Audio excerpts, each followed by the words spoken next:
So, good morning. Magandang umaga sa lahat. Update tayo sa ating bagong tanim o ating chicken batch na dalawang lata. So, ganito siya kataas ngayon.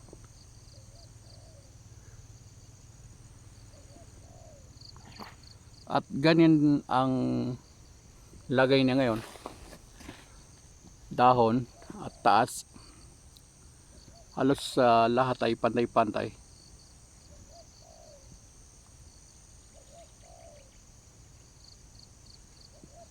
So, nung mag-start sila magtanim, itong may hawak nito ay hanggang dito yung natanman nila. At yung pinaka-starting nila ay yung dalawang doon. Baga nauna yun ng dalawang araw. Yung mga dalawa siguro o tatlong pilapil. At dito naman ay bagong lang. Siguro mga isang linggo pa lang ito. So nalitit dito. So ikumpara natin dito sa hinaharbisan ay maganda-ganda ito. Kasi paglaki nito ay baga walang nalagas, walang namatay. Una, naagapan natin doon sa mga namiminsala. Pangalawa ay walang nakuhang init ng araw. Walang napatay ng init ng araw. Sa dahon naman ay okay. Malalaki yung dahon, malalaki yung puno. So puntahan natin yung nauna doon kung gaano kataas.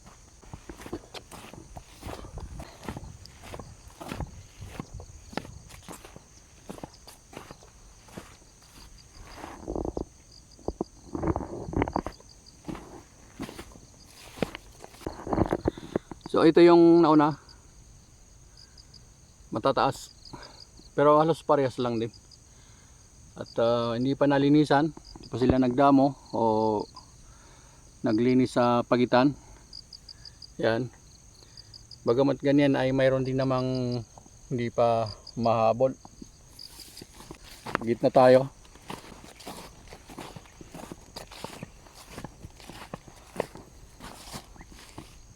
Ganito sila. So ang starting nito na ginamit na abono sa dahon ay iniba ko sa ginagamit nito. Kumbaga kung ang ginagamit nila dito ay Growmore, ay gumamit naman ako ng ibang brand. So ganito siya ngayon. Pero halos parehas lang din yun. Ang sinubukan ko lang yung sinasabi doon na grower. Pero parang effective yung grower.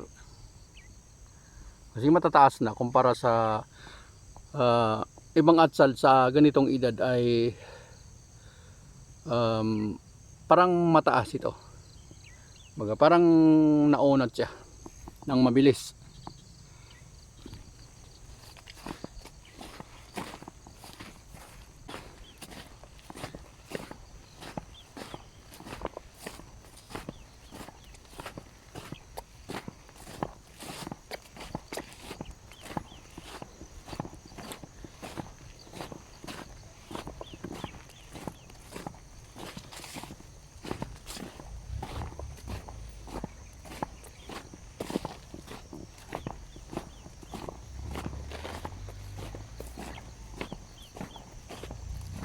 So ang ngayon sasakyan. Kabilang dulo tayo.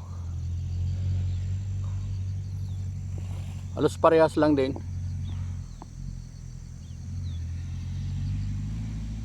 Parehas na parehas doon sa kabilang dolo. So ganito ang lagay ngayon ng chicken batch natin ng dalawang lata.